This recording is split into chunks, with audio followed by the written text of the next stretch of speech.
नमस्कार बच्चों, नमस्कार। आज की इस क्लास में आप सभी का स्वागत है। यह क्लास 10th का थर्ड लेक्चर हमारा रहने वाला है, थर्ड पार्ट का थर्ड लेक्चर। आप 2 लेक्चर देख चुके हैं। आज हम बात करने वाले हैं पिछले वाले लेक्चर्स में, जिससे फर्स्ट लेक्चर था, जिसमें आपने हमारी क्लास में देखा जो मेटल्स एंड नॉन मेटल्स होते हैं, इनके गुण धर्म क्या होते हैं, इनकी फिजिकल प्रॉपर्टीज क्या होती है, इनको छुआ जा सकता है, इनको पतली चादर के रूप में कन्वर्ट किया जा सकता है, ये चमकीली होती है, ठोस होती है, कठोर होती है, इनके गुणधर्म आपने देखे थे। सेकंड क्लास में इनकी रासायनिक केमिकल रिएक्शन के बारे में आपने पढ़ा था। आज हम बात करने वाले हैं धातुओं की प्राप्ति के बारे में कि धातुओं की प्राप्ति कैसे होती है।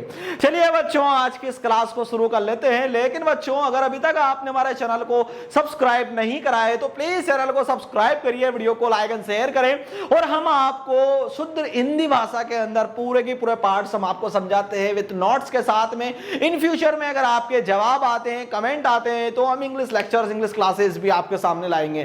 फिलहाल जितने भी लेक्चर्स हमारे रहने वाले हैं, क्लास 10th को समथिंग 1 से 1.5 महीने में हम खत्म कर देंगे। मतलब फुल ऑन पूरे के पूरे लेक्चर आपको मिल जाएंगे, जो आपको नेक्स्ट कुछ समय में अपलोड हो जाएंगे। तो आप हमारे चैनल को सब्सक्राइब करिए, वीडियो को लाइक एंड शेयर करें, और ज्यादा से ज्यादा दोस्तों के पास वीडियोस को जरूर पहुंचाएं। तो चलिए बच्चों, आज की इस क्लास को शुरू कर लेते हैं। यहां पर हम जो क्लास स्टार्ट कर रहे हैं बच्चों, अब हम बात करते हैं धातुओं की प्राप्ति कैसे होती है। यानी कोई से भी जो धातु है, खनिज है, जो लवण है, जो हमें मिला है, उसकी प्राप्ति जो मिल रहा है हमें, अवेलेबल कैसा हो रहा है पृथ्वी से। यहां पर क्या है कि खनिज पृथ्वी के प्राकृतिक रूप में उपस्थित तत्वों एवं यौगिकों को खनिज कहा जाता है। पृथ्वी के प्राकृतिक स्वरूप में पृथ्वी के अंदर जो अवेलेबल है, उपस्थित वो तत्व और वो यौगिक, जिनको खनिज कहते हैं, और खनिज ही हमारी धातुएं कहलाती है। खनिज में कुछ अयस्क वयस्क आते हैं, उनके बारे में हम बात करते हैं। यहां पर अयस्क क्या होते हैं? वह खनिज, अयस्क के अंदर वह खनिज जिसमें धातु अधिक मात्रा में पाई जाती है और उसे निकालना लाभकारी होता है, वो अयस्क कहलाते हैं। जिनमें अयस्क वो पदार्थ होते हैं जिनमें या जो खनिज में धातु अधिक मात्रा में पाई जाती है और उसको निकालना बहुत आसान होता है या लाभकारी होता है, वो चीज क्या होती है बच्चों? अयस्क कहलाती है। इसके लिए अगर हम बात करें सक्रिय श्रेणी में धातुओं को किस क्रमबद्ध में हमने रखा है, तो यहां पर हमने फर्स्ट जो हमने लिया है क्रम धातुओं में के हमने, यानी पोटेशियम, फिर उसके बाद में Na सोडियम, उसके बाद में Ca हमने कैल्शियम, मैग्नीशियम और एल्यूमिनियम को लिया है, जो कि ये सबसे अधिक क्रियाशील होते हैं और स्वतंत्र रूप में नहीं मिलते हैं विद्युत अपघटन से। स्वतंत्र रूप में ये नहीं मिलते हैं। वहीं मध्य क्रियाशील जो होते हैं, जिसमें हमने जिंक, यहां पर हमने लिया आयरन को ले लिया है, उसके बाद में हमने यहां पर किसको, लेड को ले लिया, यानी सीसा को ले लिया है, उसके बाद में तांबा कॉपर को ले लिया है, और उसके बाद में फिर हमने Hg यानी पारा को लिया। यहां पर सल्फर ऑक्साइड कार्बोनेट अयस्कों के रूप में कार्बन का ये क्या करते हैं, अपचयन करते हैं। उसके बाद में ये हमें यहां पर मिलते हैं। और सबसे कम क्रियाशील जो होते हैं, जो हमें देखने को मिलते हैं, जिसमें Ag, यानी यहां पर AgOg, लो जी सुनो जी, Ag होता है बच्चों, ये होता है चांदी, और Au जो होता है उसे हम कहते हैं सोना। तो Ag और Au ये इनके केमिकल रासायनिक नेम है, AgAu, जो कि स्वतंत्र रूप में पाए जाते हैं। इसी के साथ बच्चों हम यहां पर बात करते हैं कि धातुओं की जो निष्कर्षण है वो कैसा होता है। अयस्क के रूप में धातु प्राप्त होते हैं, फिर उनको हम क्या करते हैं, किसी इलेक्ट्रॉनिक माध्यम से, उनको केमिकलों के माध्यम से प्रोडक्ट को अलग किया जाता है, उसमें जो मेन इक्विपमेंट्स है उसको अलग किया जाता है।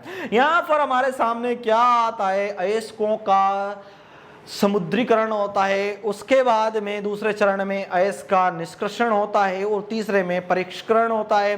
यानी यहाँ पर जब कोई अयस्क हमारे पास आया, उसका अयस्क का क्या हमने किया, सांद्रण किया, उसकी उच्च क्रियाशीलता, मध्य क्रियाशीलता या निम्न क्रियाशीलता के हिसाब से उसको हमने 1 by 1 डिवाइड किया है, अलग अलग पार्टीशन में हमने उनको रखा है। फिर उसके बाद में हमने क्या करा है कि गलित धातु का विद्युत अपघटन के माध्यम से निकालने का प्रयत्न करा। सल्फर ऑक्साइड, यहाँ पर HGS, हमने यहाँ Hg क्या है, ये होता है मरकरिक सल्फाइड, और यहाँ पर जिंक सल्फाइड हमारे सामने यहाँ पर है। कार्बोनेट अयस्क के अंदर हमने यहाँ पर ये लिया और इसके बाद में यहाँ सल्फ्यूरिक अयस्क हमारे सामने है। इनके बाद में बच्चों फिर हम यहाँ पर हम इनकी वो रख कराते हैं और फिर हमारे सामने बनकर रेडी होता है। यहाँ पर हमने क्या लिया, ये वायु के साथ में और ये सीमित वायु में यहाँ भर्जन होता है और यहाँ पर निष्पादन होता है। इसके बाद में धातु ऑक्साइड हमारे सामने बनता है, फिर धातु का अपचयन किया जाता है और धातु का शोधन किया जाता है। वहीं भर्जन करने के बाद में यहाँ धातु को अलग किया जाता है, उसका परीक्षण किया जाता है। कुछ इस टाइप से धातु का ये क्रियाशील होता है। धातु हमारे सामने कुछ इस टाइप से बनकर रेडी होता है। यहाँ पर जब हम इसको देखते हैं तो ये कुछ पूरा जो इसका चार्ट है वो कुछ इस टाइप से हमारे सामने यहाँ पर बनकर रेडी हुआ है बच्चों, जिसमें ये यहाँ से हमने इसका पूरा ये लेक्चर कुछ इस टाइप से ये रहेगा हमारे सामने। बनने की जो प्रोसेस है वो कुछ इस टाइप से हमारे सामने रहती है। इनकी जो मुख्य परिभाषाएं हैं वो परिभाषाएं आपको याद रखनी चाहिए। गैंग क्या होती है?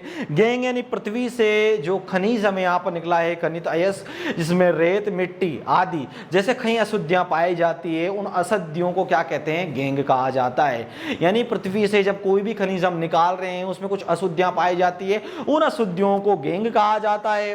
और भर्जन क्या होता है? सल्फर ऑक्साइडों में वायु की उपस्थिति में अधिक ताप पर गर्म करने पर ऑक्साइड में बदल दिया जाता है, इसे भर्जन कहा जाता है। यानी जो अधिक ऑक्साइड है उसको हम क्या करते हैं, मतलब सल्फर अयस्क में जो अधिक वायु उपस्थित है उसको ऑक्साइड में बदल दिया जाता है, तो इसे भर्जन कहा जाता है। सेकेंड एग्जाम्पल हम यहाँ पर लेते हैं, तो यहाँ पर हमने क्या लिया बच्चों, यहाँ पर हमने लिया है जिंक सल्फाइड हमने लिया है और इसको ऑक्सीजन के साथ जब हम ताप पर करते हैं तो हमारे सामने क्या बना? ZnO बना। जिंक ऑक्साइड हमारे सामने बनकर रेडी हुआ और हमारे सामने SO बनकर रेडी हुआ, यानी कि सल्फर ऑक्साइड हमारे सामने बनकर रेडी हुआ।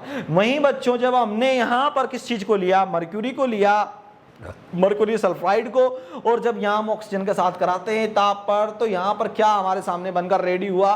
मर्क्यूरी ऑक्साइड बनकर रेडी हुआ और उसके साथ ही हमारे सामने यहाँ पर क्या रेडी हुआ बच्चों?